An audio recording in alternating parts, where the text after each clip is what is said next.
Rëndësia shpirtërore e ngjyrave që vishni natën e vitit të ri, si të tërheqni bekim për 2026. Përshëndetje miq të dashur.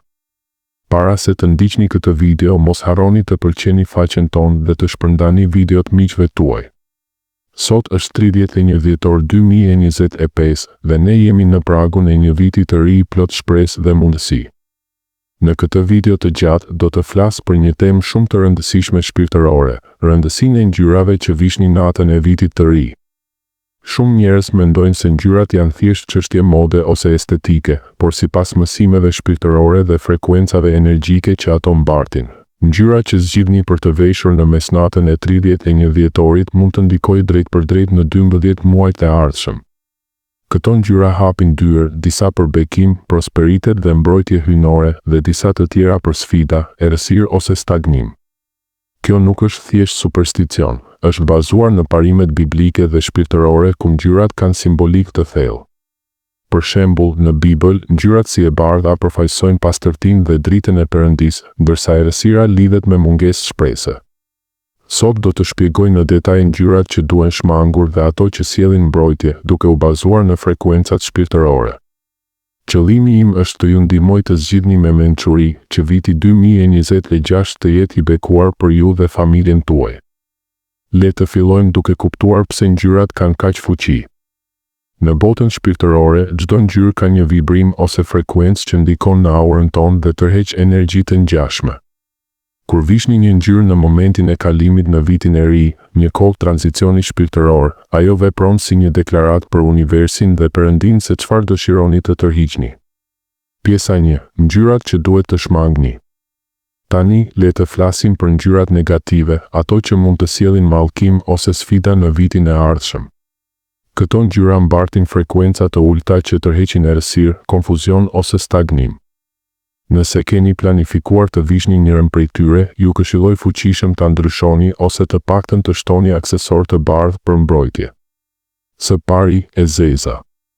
Kjo është ndoshta ngjyra më e rrezikshme për natën e vitit të ri.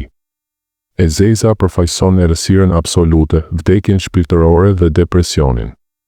Në Bibël, errësira lidhet me mungesën e dritës së Perëndisë, kujtoni se Perëndia është dritë dhe në të nuk ka errësirë.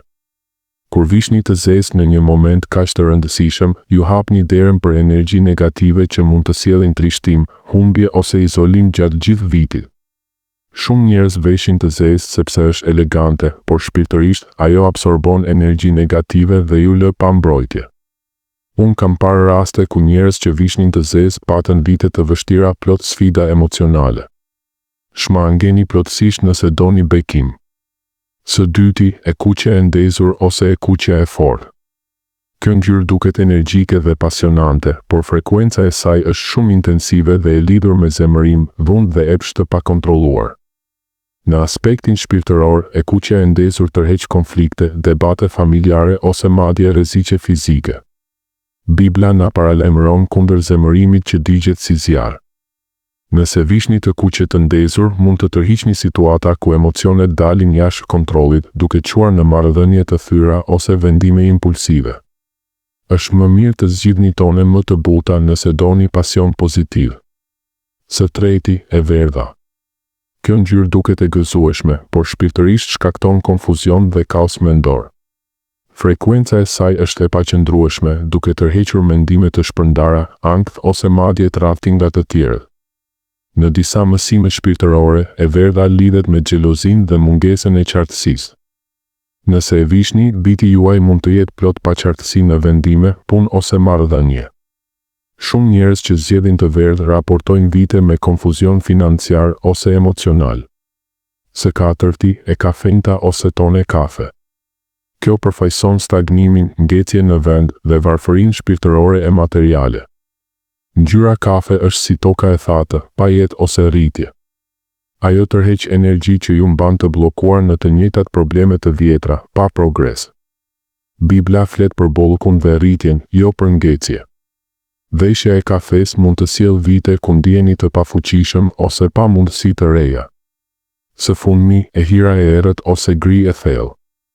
Kjo ngjyrë sjell dëshpërim dhe mungesë shprese.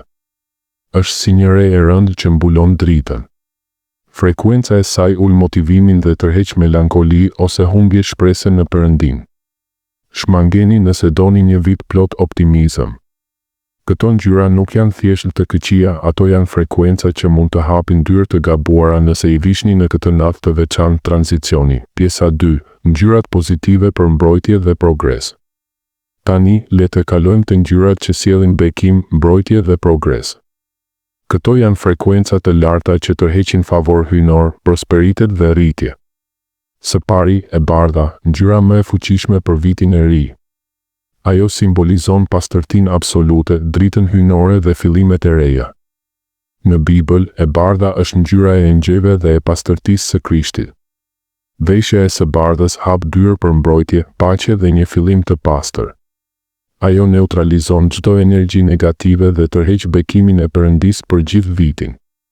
Së dyti, bluja mbretërore ose blu e thellë. Kjo sjell paqe të thellë, favor hyjnor dhe qetësi shpirtërore. Është ngjyra e qiellit dhe e besimit. Ajo ju mbron nga stresi dhe tërheq harmoni në familje dhe punë. Së treti, vjollca ose purple. Përfaqëson autoritetin shpirtëror, mbretërinë hyjnore dhe mençurinë. Në Bibël, vjollca ishte ngjyra e mbretërve. Veshja e saj ju jep fuqi shpirtërore dhe tërheq pozicione udhëheqëse ose sukses.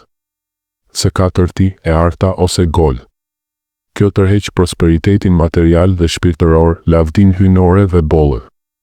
Është si drita e diellit, sjell sukses financiar dhe gëzim. Së fundmi, jeshilja. Përfaqëson jetën e re, rritjen, shërimin dhe bollëkun. Si bari i gjelbër, ajo tërheq shëndet, rritje personale dhe mundësi të reja. Tani, një këshill shumë praktike dhe e rëndësishme për ata prej jush që për tani e keni planifikuar veshjen dhe ndoshta përfshin ndonjë nga ngjyrat që përmenda si negative, mos u dëshpëroni, sepse ka një zgjidhje të thjeshtë dhe të fuqishme. Nëse nuk mundeni ose nuk doni të ndryshoni krejtësisht veshjen tuaj kryesore, shtoni të paktën një ose më shumë aksesor të bardhë. Pse e bardha?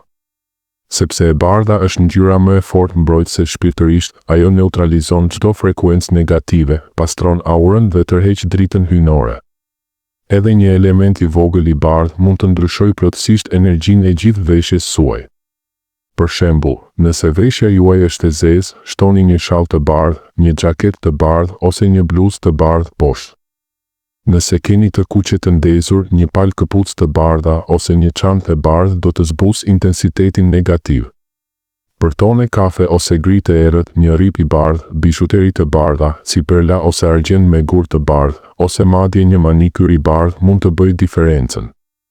Edhe një shamje e bardhë në kokë ose një shall i bardhë rreth qafës vepron si mburojë shpirtërore. Dhe nëse mundeni, kombinoni me ndonjë aksesor ari ose blu mbretërore për të përforcuar edhe më shumë bekimin.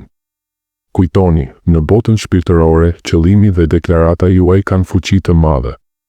Duke shtuar të bardhën, ju po i thoni Perëndisë dhe universi, unë zgjedh dritën, pastërtinë dhe mbrojtjen për vitin e ardhshëm. Pra, edhe nëse ndryshimi i plot nuk është i mundur, mos e nënvlerësoni fuqinë e një aksesori të bardhë. Ai mund të shpëtojë dhe të bekojë gjithë vitin tuaj 2026. Përfundim dhe lutje. Të dashur, zgjedhja juaj sot mund të ndryshojë rrjedhën e vitit 2026. Vishni ngjyra që përputhen me bekimin që dëshironi. Le të mbyllim me një lutje, atë qiellor, në emrin e Jezusit, ne kërkojmë mbrojtje dhe bekim për këtë vit të ri. Pastrom aurën tonë, na mbron ne nga çdo energji negative dhe na mbush me dritën tënde. Le të jetë 2026 vit i prosperitetit, paqes dhe lavdisë tënde. Amen. Faleminderit që na shikoni. Shpërndajeni këtë video nëse ju preku. Bekime për vitin e ri. Zoti ju bekoft.